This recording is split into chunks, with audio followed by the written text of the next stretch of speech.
the notice.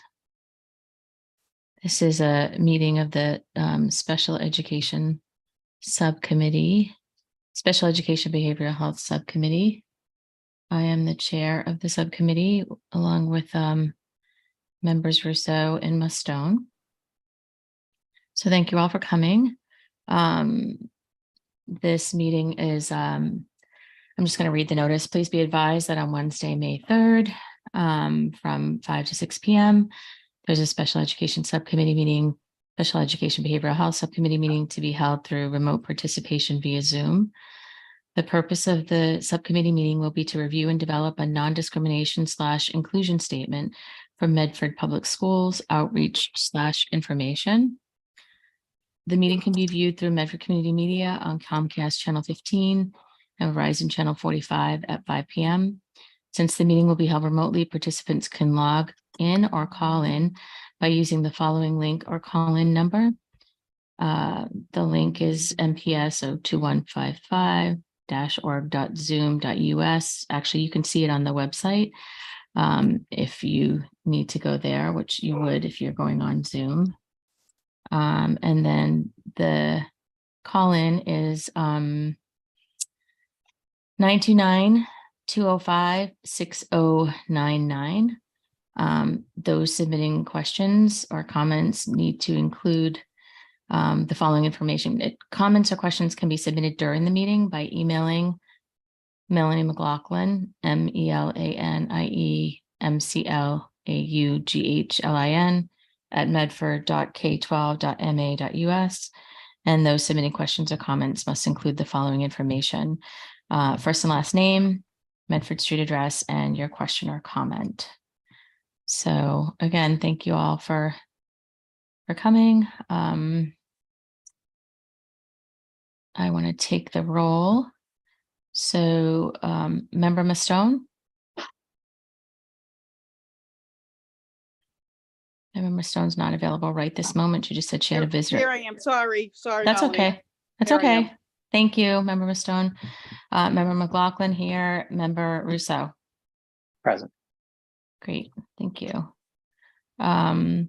So again, this is the purpose is to discuss an inclusion/equity statement/accommodation statement for Medford Public Schools. So I'm actually going to share my screen. I will send this to this document to the superintendent's office, Markey, after the meeting to share if needed, but I'll share my screen with folks as well. I did share it with committee members, with Member Bowen, with Director of Pupil Services, Joan Bowen, and Dr. Edward Vincent. So this is a document that sort of helps outline some of the discussion that I'd like to use. Oh, bear with me one second. Can you guys see my screen? Yes. Thank you. Affirmative. So, so this is just some research done on some differences in non-discrimination statement versus inclusion statement. So first of all, I want to ground us in the work that we're doing right now. So based on, the Medford Public Schools strategic plan, which has been approved, this is the E in the ACEs acronym that Dr. Edward Vincent uses in terms of the strategic plan. And there's a link to that. It's also available on our website. And in there, within that, there's just a couple of statements that I think are relevant to the meeting today, which are, prioritize systems that support a shared vision for disability awareness, anti-racism, anti-bias, and cultural proficiency across the district, and provide equal access to academic support and enrichment. So I really want to ground us in that part of the strategic plan, which is where we're really feeling like this statement applies. And so folks may know that anybody receiving federal funds, of which most public schools do, they're required to have what's called a non-discrimination clause in their documentation on their website. It's supposed to be pretty easy to find, very straightforward.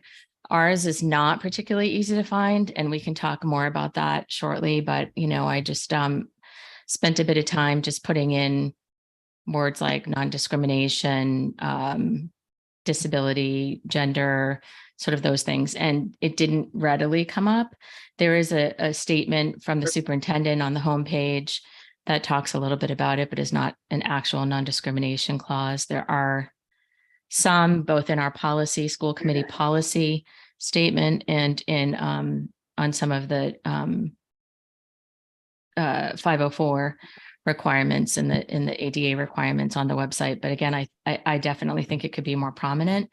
But in any case, the non-discrimination clause is required, and it's, what you typically see. People are probably really familiar with it. Medford Public Schools or your employment or any other place does not discriminate on the basis of, so on and so forth. And the definition of non-discrimination is the practice of treating people, companies, countries, et cetera, in the same as others in order to be fair. And then I just wanted to share the definition of inclusion, because I don't necessarily think that a non-discrimination statement or clause is also an inclusion clause. A well-written one should be, but that's not always the case. And so inclusion by definition is, and again, this definition is from, the CDC among others, but they, I believe, took it from some of the laws and IDA, what have you. But it's that all children, regardless of ability or disability, have the right to be respected and appreciated as valuable members of the school community, fully participate in all school activities, and interact with peers of all ability levels, with opportunities to develop friendships. So that's a little bit different than non-discrimination. And I'd like to say it's more strength-based, frankly. I think it's nice. It doesn't sort of have that, some of the negative language that sometimes people see in the non-discrimination around. There's some articles that I've referenced in here that folks can link to and check out if they want to, just around the differences between the two. I do want to share an example from the community of one example of an inclusion form, if you will. And this was something that the Medford Special Education Parent Advisory Council and others, community members, worked with the Medford Recreation Department to include on all of their documentation. So it's a good example of something within the community. And so on all Medford Recreation notices, notification, what have you, they have the statement you see here: for participants who wish to request special accommodations for a program, please fill out our inclusion services request form, and please submit the form to, and you have, the email here to submit the form to.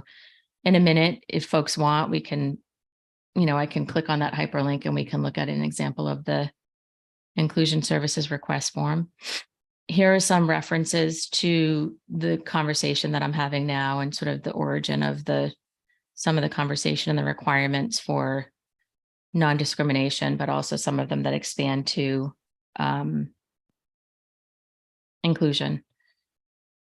And again, I'm not a lawyer. I'm not going to get into the legal aspects, but, under Section 504 of the Rehabilitation Act and, ADA, particularly in IDA as well, there are requirements to, be inclusive of all persons, and including students with disabilities, of course.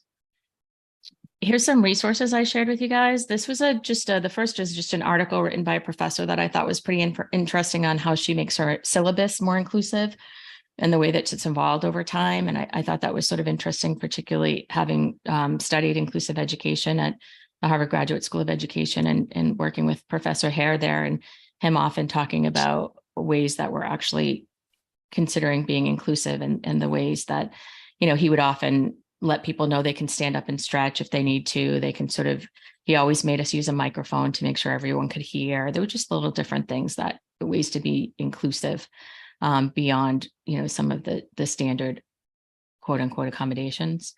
The Every Student Initiative, I think, is something that you guys, might want to take a look at. The link says ensure every student has access to high quality learning, but it's not just that. It's also about life of the school, enrichment activities, athletics. And so, essentially the 504 Rehabilitation Act, ADA, and IDEA all apply to the life of the school. So it's not just the academic day, it is the life of the school. So any activities that students participate in as a school-based activity, these can include volunteer activities, these can include enrichment activities from outside organizations, what have you. But if they're the life of the school, meaning they're attached to the school, everyone in the school has been invited, they're in the school building, not necessarily have to be in the school building, but those sorts of things apply under ADA 504 and IDEA.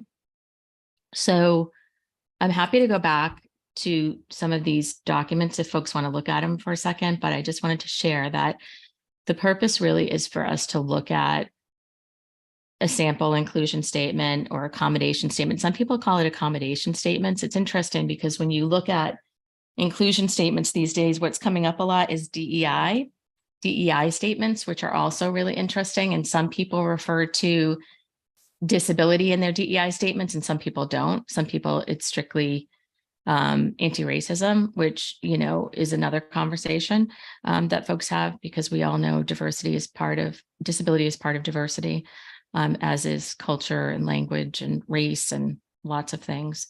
But that was interesting in the search, but we did find some good examples. So I sort of wanted to give you guys that as like a starting point. So here's an example. I think this might have been either from Harvard or from University of Virginia, but I can reference it if we need to. So we value inclusion and access for all participants and are pleased to provide reasonable accommodations for this activity/event. Please contact, and, you know, ostensibly the school committee or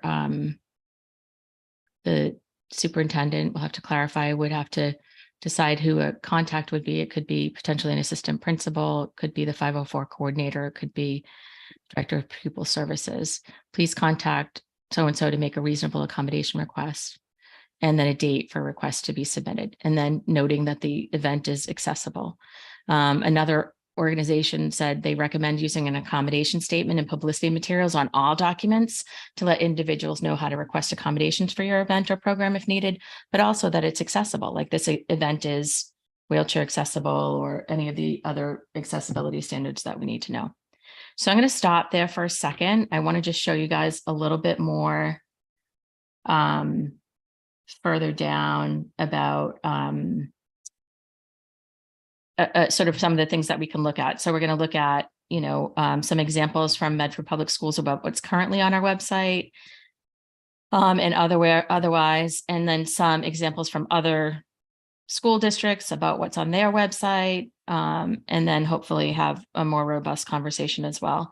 But I just want to stop right there for a minute and let my colleagues and others take a breath and see if there are any questions or comments so far. Alex has a question, I think. Yeah. Oh, thanks. Yeah, so first of all, I was wondering if these school events also include events organized by PTO, because for instance, I only know examples from Roberts and from McLean, but at Roberts, for instance, the enrichment after school clubs were organized by PTO. And at McLean, you know, the school dance, the fun night, the game night, everything is organized by PTO, and staff is not required to attend, and they usually don't, other than the principal and the assistant principal. So I was wondering if what you talked about includes that. Well, I would defer to Joan on that, but I would say yes, anything that is the life of the school. So if they're using school facilities, if it's including all non-disabled students, if there are opportunities for that, then yes, but I want to ask the Director of Pupil Services her perspective.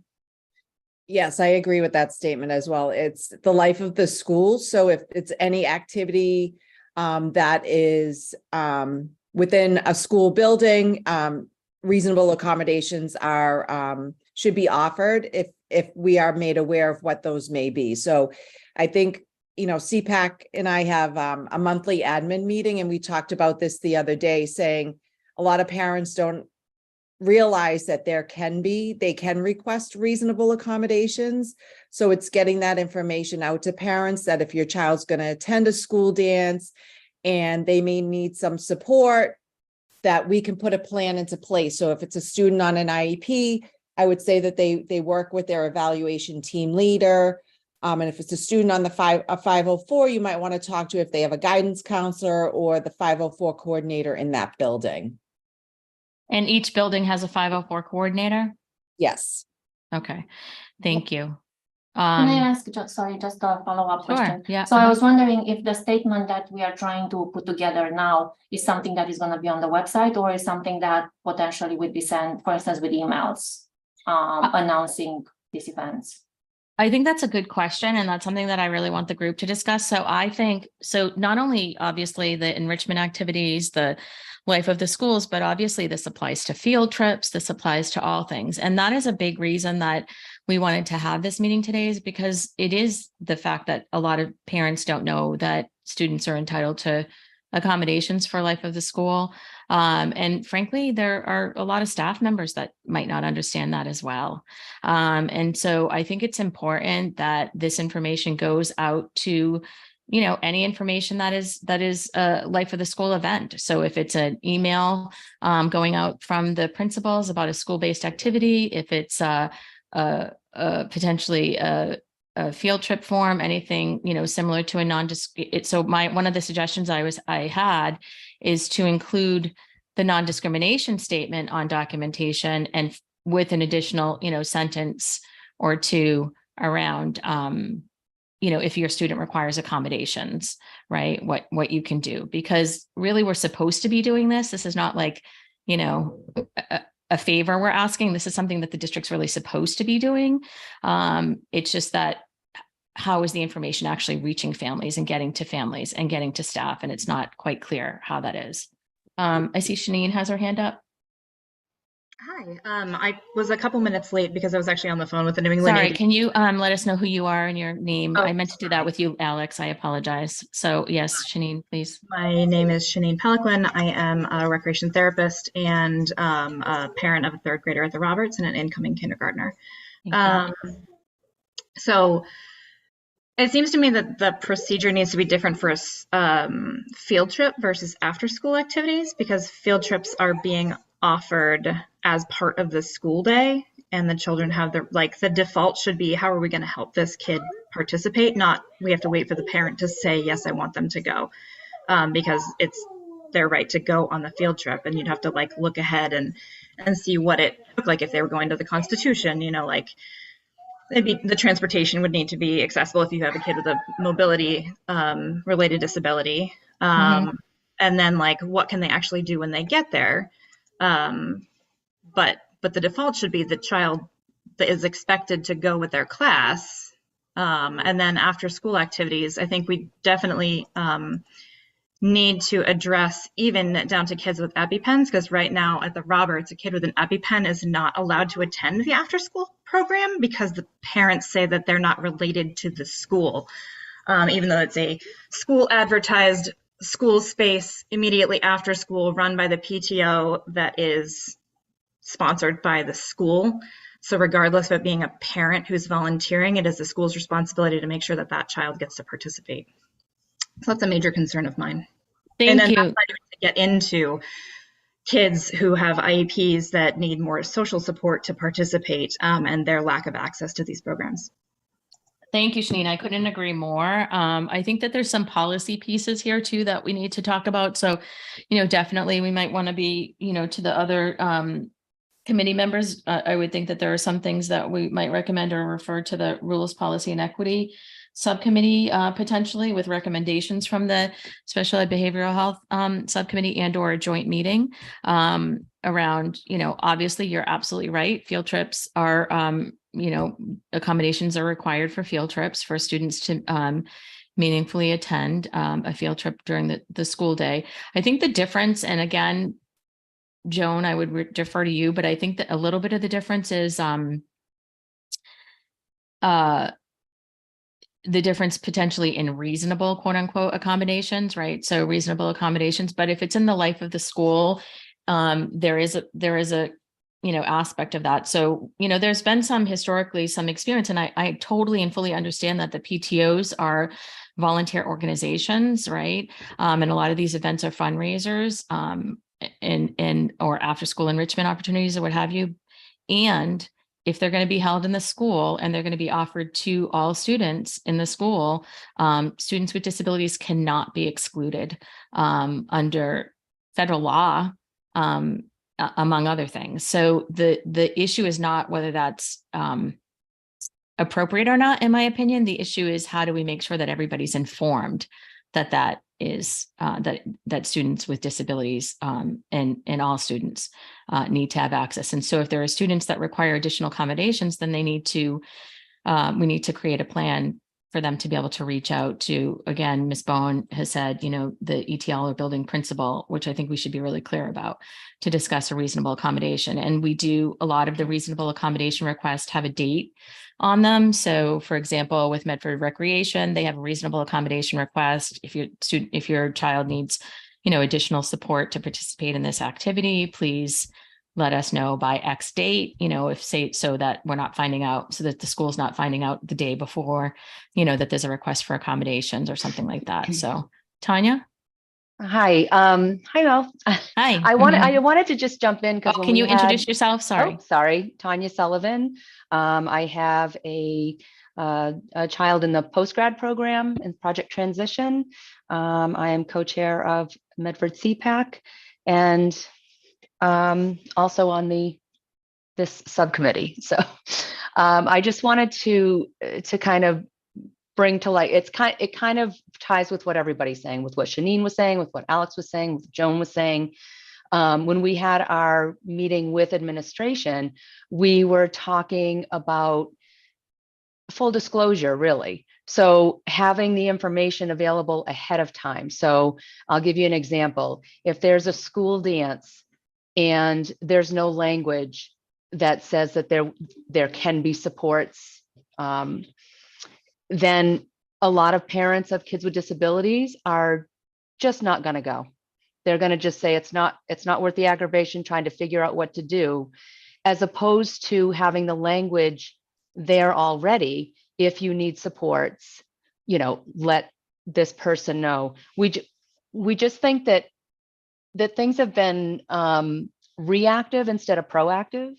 So like Shanine was saying, instead of waiting to see if parents say they want their kids to go on a field trip, making sure that all the supports are in place for when and if those parents say their child is going on a field trip. So it's just, it really boils down to getting ahead of it instead of being behind it. Thank you. And I think I appreciate that. And I'd love to hear from some of the members of the subcommittee as well. I think that part of the issue too is that the onus should not be on parents, right? Parents of children with disabilities, you know, I can speak for myself personally, you know, especially a child with complex healthcare needs and other disabilities, multiple disabilities. You know, the last thing that we need to be, you know, burdened with, if you will, is to convince other people that our children or child are entitled to attend events at their school. And for that matter, you know, out of district students are also connected to school buildings. So they're a part of the school as well. So if they're out of district students that whose families, who should also be getting this information, whose families and whose children want to actively participate in the life of the school, because the life of the school is community. It's part of building community. It's part of building skills and friendships and all the things that we're talking about. They are also obviously need, you know, reasonable accommodations. Then we need to know that. I do want to share, if I could, well, actually, I want to stop for a second and see if any of the subcommittee members have any questions or comments.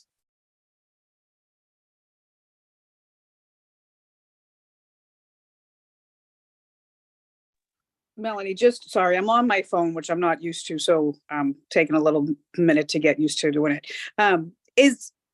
I agree with everyone that everyone's saying, and I can't believe we don't already do all this for parents and making sure all the kids are included in all the school activities.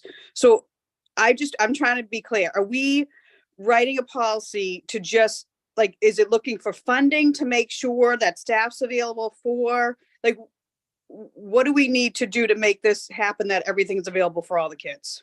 Thank you. I appreciate that. Well, first of all, again, it's the law. So it's really compliance, right? It's really about being Okay. in compliance with the law first and foremost. So we need to make sure that we're complying so that we're not subject to, potential hearings or what have you.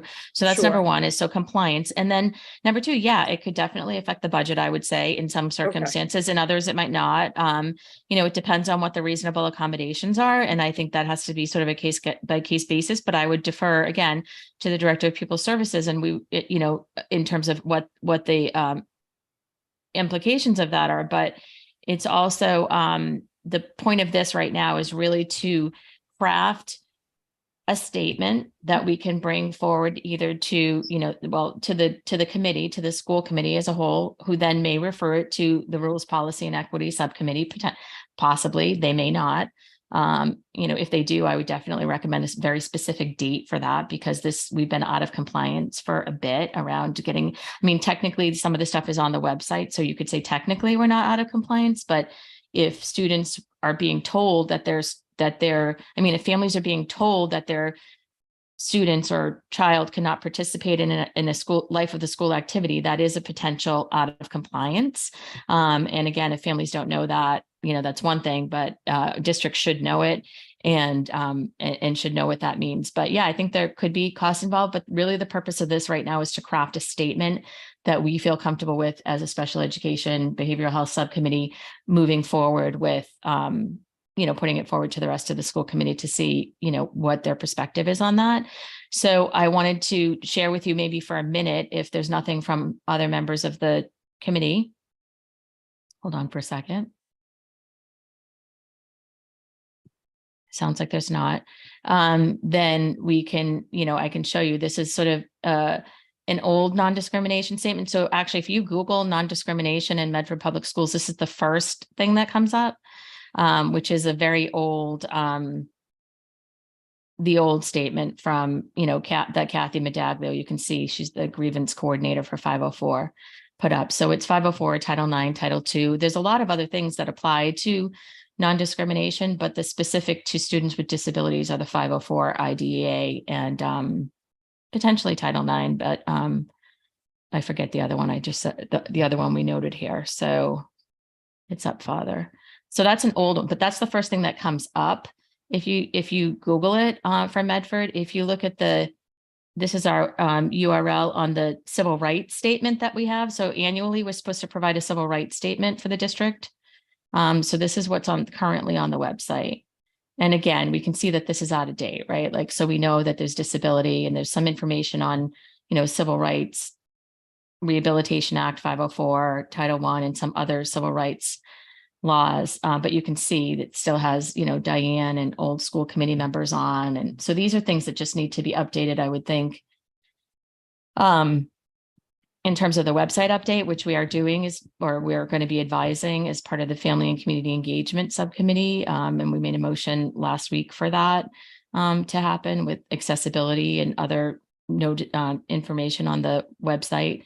To make sure it's updated. So I think this could potentially fall under that, but I'm just sort of sharing that there are some things on the website. They can be hard to find. There can be few and far between.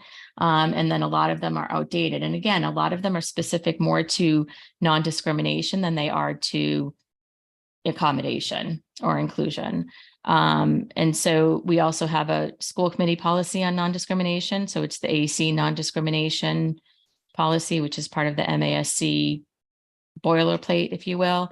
I think we did have a little bit of changes to this. I think Member Rousseau might remember better, but as a member of the Rules, Policy and Equity Subcommittee, I believe that we did have some review of this language change, but not fully. And again, it's a little bit different from an accommodation statement. So a non-discrimination statement is different. And you can see, it talks about an integrated society. It talks about positive experiences. It talks about, other things. And it's the policy not to discriminate and sort of what happens if you do discriminate or could happen if you do discriminate. But it doesn't talk about, well, what if you need accommodations? What if you need, other things? It doesn't sort of take that next step on our policy. But the other is the school lunch. There's also something on non-discrimination under the school lunch because they're required by the USDA, federal organization, to anyone that gets for federal funding is required to publicly state and have a public facing non-discrimination statement. So I noticed that our school lunch department has one on their page under the USDA requirement. Just quickly, a sample from Newton Public Schools. This is a non-discrimination statement from Newton Public Schools. It's not necessarily an accommodation statement. I haven't done a deep dive into other districts to see about that. One of the things I liked about the Newton Public Schools non-discrimination statement is that, as you can see here where I highlight, Newton Public Schools does not exclude from participation, deny the benefits of Newton Public Schools from, or otherwise discriminate against any of these individuals.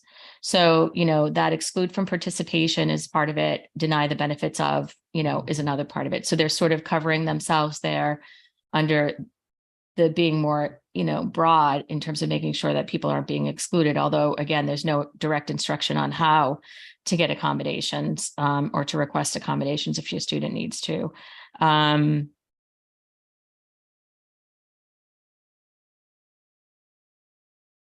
Yeah, they talked about Marblehead. I liked it, talked about being proactive allies, fostering belonging and acceptance. And again, these are more DEI more non-discrimination statements than they are active accommodation statements. But there's some sort of examples. But going back to the top now, and again, this document would be available to all, and I would very much recommend that people look at some of these if they're so inclined.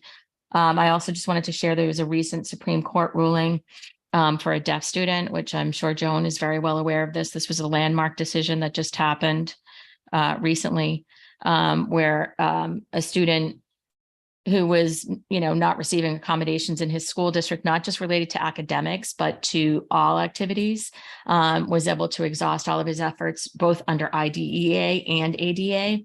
So in some instances, IDEA, it's, it is through the problem resolution service problem resolution system, program quality assurance, PQA, sorry. But in any case, it's through that system. And ADA, which is the civil rights piece, is through the Office of Civil Rights in terms of people who want to, who have a complaint and want the complaint to be explored. This ruling was landmark, and it just happened like a month or two ago because it said that a student is not limited to one or the other, that they can actually file claims under both. So they can file claims under both IDEA for, some of the academics, the accommodations around that, and ADA, which, can open districts up potentially to, twice as much liability. And it's an important ruling that, frankly, I think all districts should know about. I know certainly if I was still in my policy class at the School of Ed, we would be studying this inside and out because it's a really important decision. And there are probably like a handful, maybe between 5 and 10 landmark decisions over the years, past 40 years, that have to do with individuals with disabilities in schools. And so they're really important. And that's one.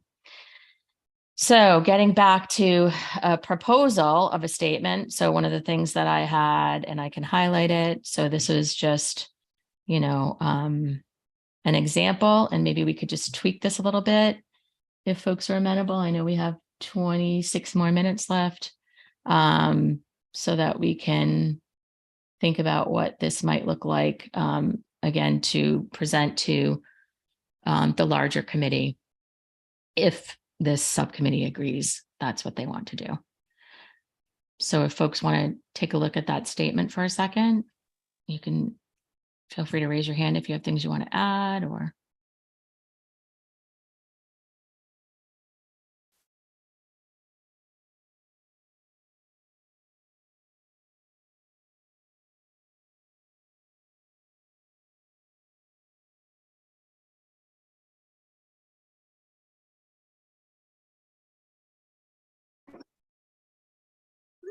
Member McLaughlin, Yes, Member Rousseau. which policy will this be amended to and where Well, in the it's policy? well, it doesn't actually partially exist in the policy. So we just were talking about this a moment ago. So there's a non-discrimination policy, AC, right there, that we currently Yes. have.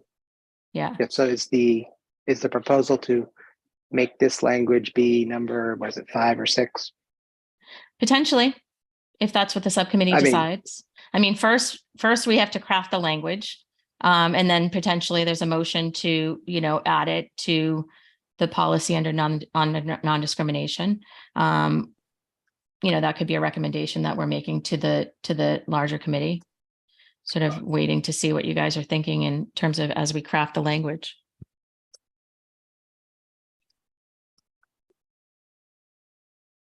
But I don't Yeah. think it would be, clearly, I want to say, I don't think it's just something that's embedded in policy on the school committee page that you have to dig deep on school committee policy to be able to find this. I think that part of the other discussion is that this needs to be on, documents on our, that go to family members about, life of the school activities, and also, on our website, clearly on, the CPAC, it could be pinned on the CPAC page, but also, potentially at, on, I don't know if it's N1 Jones or somewhere else that it could be provided to at 504 or IEP meetings. But yeah, just being able to make sure that we get this information out to the district, to families, to school committee, to school community members, to teachers, to staff, because there are also teachers and staff that don't necessarily understand that, this federal law. Thank you. I just, I don't have any problem with the language, with the exception of the fact that the policy, I mean, is this like the blue stuff? This is the insert date. That's actually would be part of the policy, right? Yes. Okay, looks fine to Insert me. contact name and date, Member Rousseau. So yes, you're right. That would need to be like policy so that they understand what the process is. So if we're talking about process and policy, yes. Melanie, Alex has her hand up. Oh, thank you, Alex. I'm sorry, Member Rousseau, are you done? Yes. Yeah, thank you. Alex. So Alex Lorick, I'm the co-chair of Med for CPAC, and parent of a child at McLean. So just to clarify, the policy would be something like the following language will be added to all communication from school to parents regarding events or something like that, and then we insert the language. So yes, to be clear, this special education subcommittee can recommend to the committee of the whole, so the entire, 7-member body, that, this language be included as part of, a policy that Medford Public Schools, includes on, this policy statement or what have you, and that the committee as a 7-member body can vote whether that's acceptable, and or they can vote whether it needs more discussion and they'd like it to be part of the Rules, Policy and Equity Subcommittee, in which case I might ask that we have a joint subcommittee meeting of special ed, behavioral health, and Rules, Policy and Equity. But hopefully that would not be the case, because I think it's pretty straightforward and it's obviously the law. So really what I wanted, the intention of this meeting today was for us to come to an agreement on a accommodation inclusion statement that we would all feel comfortable putting forward.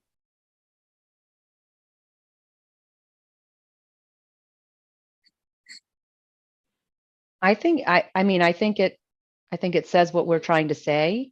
Is it possible that if something comes up later that we can revisit the language? Or I know that it's going to be an undertaking to get this on all documents, and so I know that we want to try to get it right the first time, but I think Yeah, the language in mean, this is fine.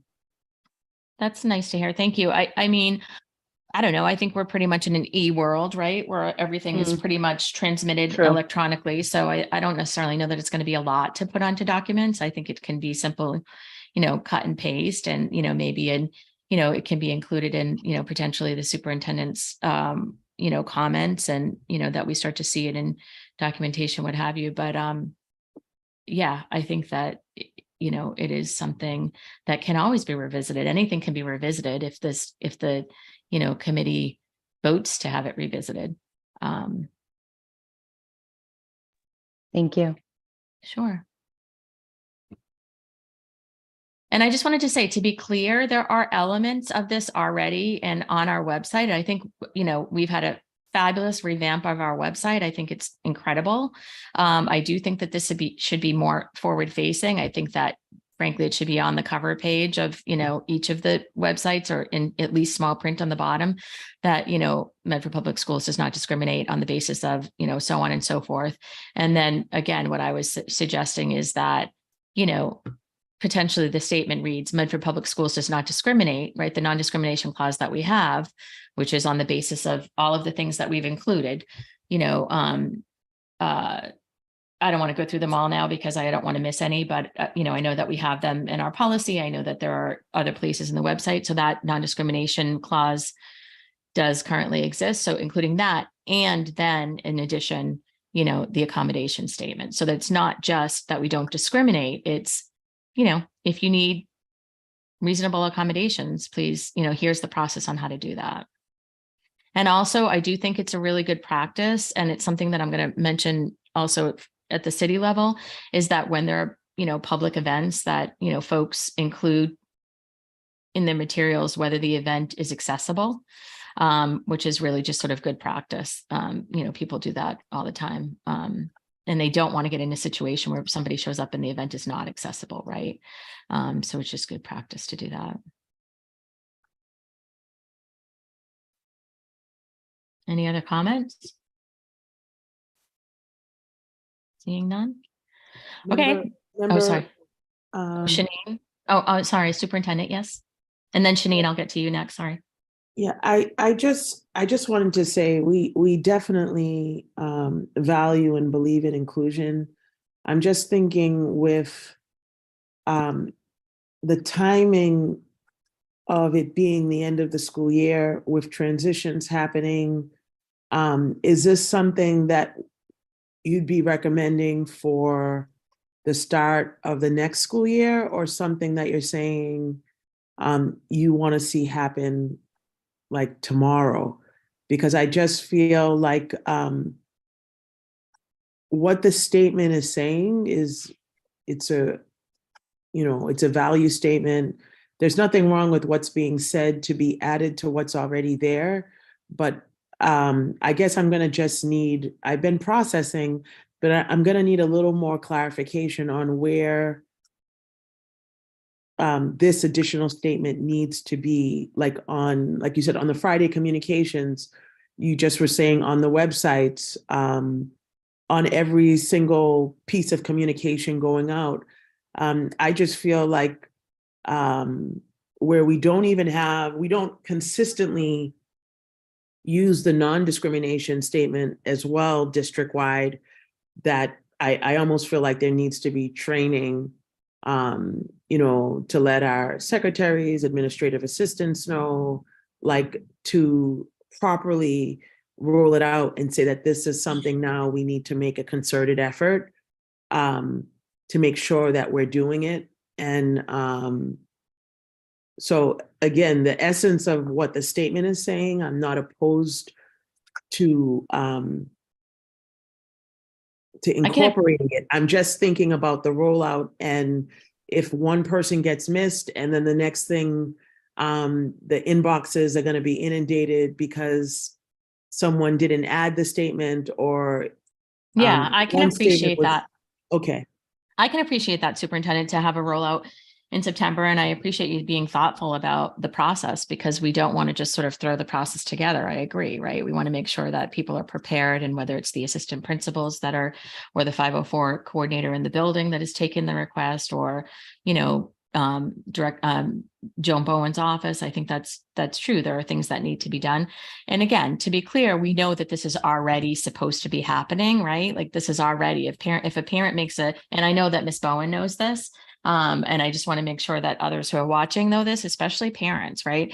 This is already supposed to be happening, but for us to be thoughtful about it and to be recognizing it as a value statement. I appreciate you saying that, Superintendent, because it's not only a requirement in the law, it is also a value statement to put it forward facing and to actually do it. So I very much appreciate you saying that, and doing it thoughtfully, I think is really important.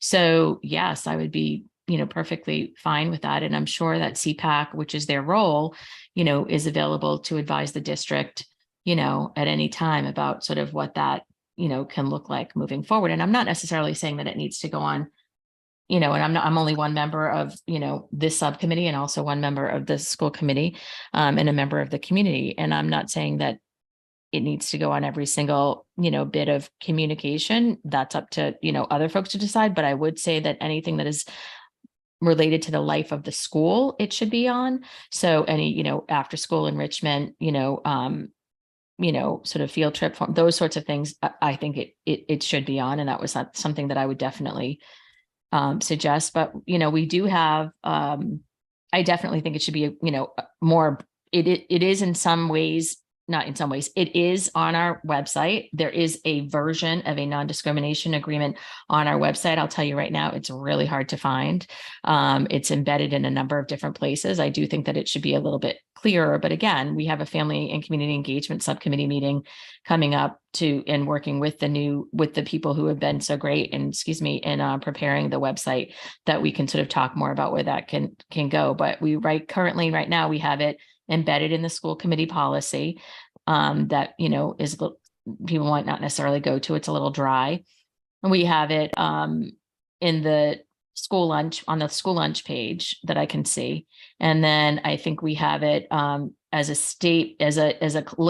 link under the 504 coordinator, but actually some of that information is dated, as I just showed you, with the out of date contacts and what have you. So, but yes, I think that, I think that it is mindful to do that on a September rollout for the particular text, but obviously not the practice. If you follow Dr. Vincent, what I'm saying.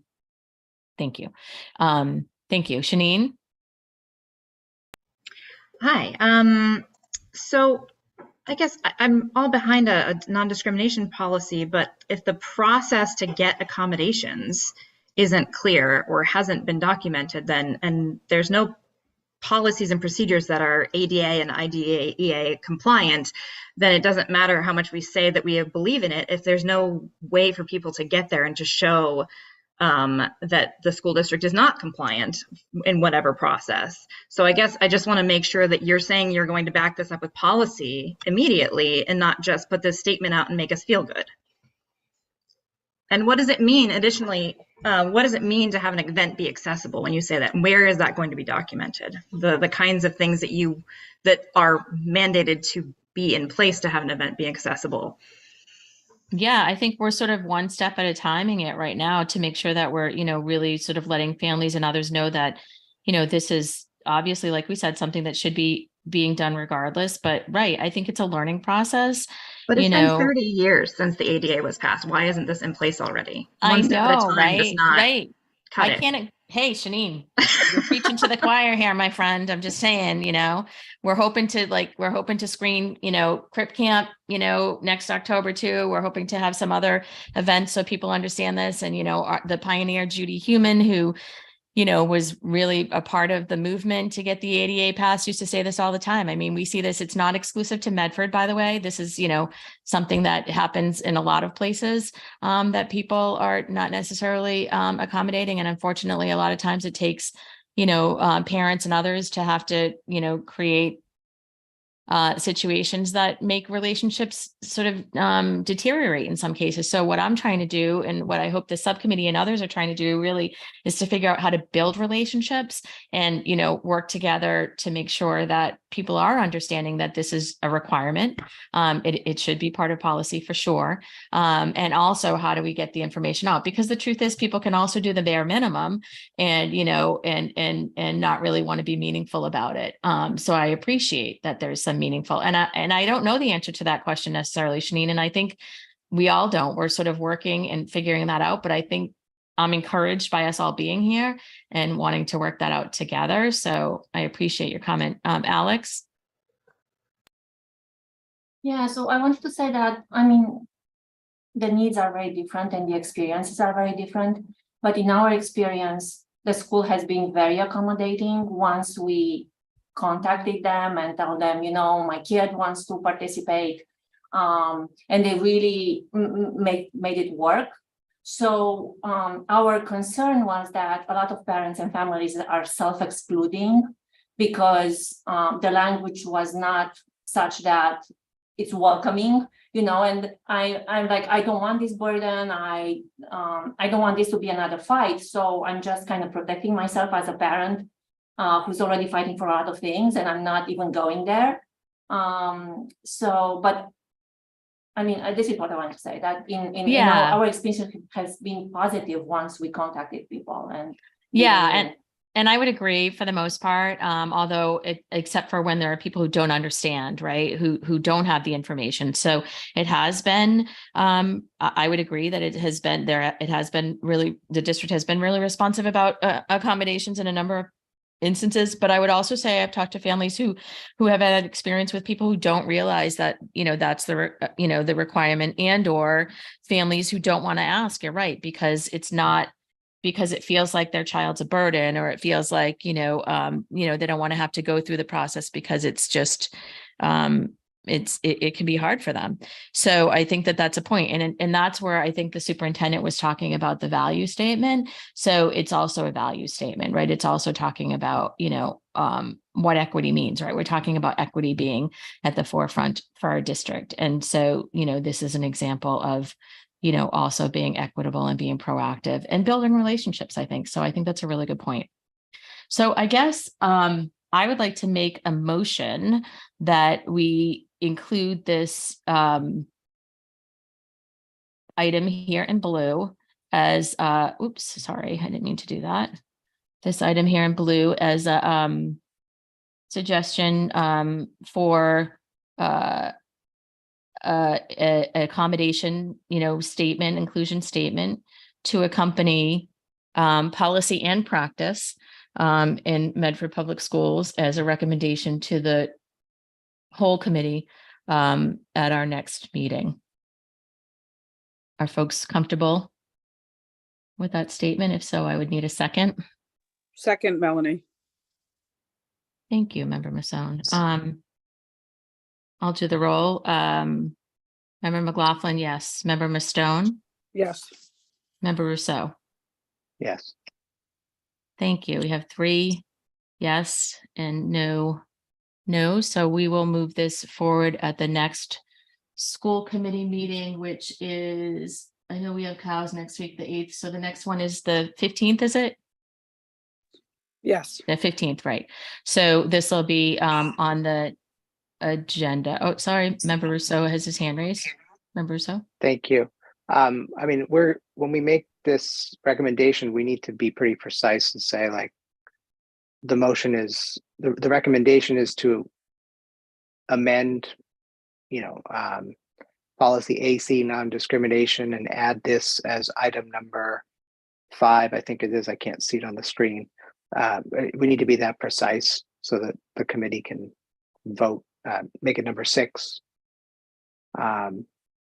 Just we don't have to re-vote or anything, but we just can't have that text sitting there. I understand. Thank you, Member Rousseau. Thank you. Thank you. I understand and I appreciate that. It will be a well-written motion. I appreciate it.